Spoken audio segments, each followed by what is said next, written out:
Oji mamacita, Oji mamacita, tu demandes de qui, de moi, de nous, pour toi j'tire des cimasa. Vas-y mamacita, Oji mamacita, en plan ensemble j't'ai dit je t'aime à travers les miningas. Oji mamacita, Oji mamacita, tu demandes de qui, de moi, de nous, pour toi j'tire des cimasa. Oji mamacita, en plan ensemble j't'ai dit je t'aime à travers les miningas. Quand j'pense à toi j'suis pas allé, j'suis BG encore. Tu t'en fous de mes reproches et de mes erreurs qui sont moches. La bonne j'arrange mes souvenirs dans la rue, j'deviens rage quand j'suis dans le... Mote libota langa, libota ezalaka nde bino pona yebi ke to tchaka boye bosombaka. Donc ndako o to yekotala eza vraiment munene, eza ndako to okota na kati botala malgré que image eza image na biso te tozwi, mais batindeli biso ya kotindela correspondant na biso moko aza wana tindi. Eza ndako na eza lupango na ndako ya 4 chambres. Donc to tambola en attendant botikela nga espace à koloba.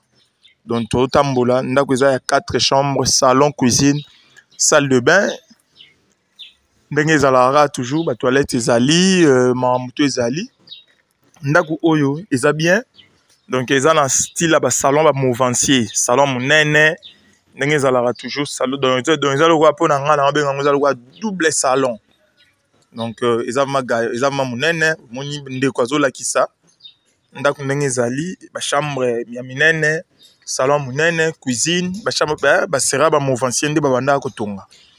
Donc eyote kama ndenge bomoni wana. Donc to kotipe na ba chambre to tala ba couloir ba chambre. Donc toujours moins évolué to tala tala mangamios ndenge ezali. Bomoni ba vitre eza na bien. Donc eza nandenga sima kuna moi j'ai de resokola basani et oh maman abiso auti moi resokola ndezala toujours. Donc batinde biso vidéo mo eza mo sec, mais to yebi ke to tchaka nan boye po ba oyo aza intéressé na idéologie akoyi pe déjà ko benga to yeba ndeni to ko évoluer. Donc ndako batiango $50,000 à discuter. Na lobby bien $50,000 à discuter. 4 chambres, salon, cuisine, 2 salles de bain, na toilette à libanda. $50,000 à discuter. Donc le pan au bomoni en attendant to tala nga nazotika nga bino botala na bino na olobaso ebelete leo na oloba mingite ponda kuna monde déjà za danger za bien. Donc tina kolobea te wana ba veranda minene, donc couloir mipandi ma mpeza bien. Donc le pan oyo eza na commune ya Ngaliema.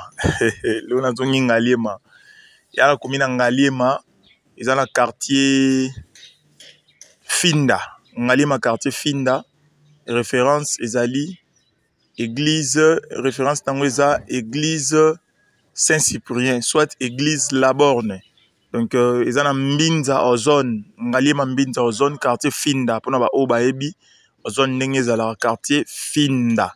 Donc pour ba oba roza intéressé en tout cas kobenga toujours ndezala lupango basombaka yo moko okomisa na baguna o. Donc biso toteka lupango na état auto moneli yango.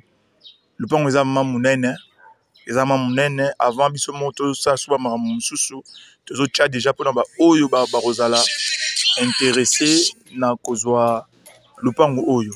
Donc $50,000 à discuter. Lupango eza munene, eza na taille bien, dimension bien.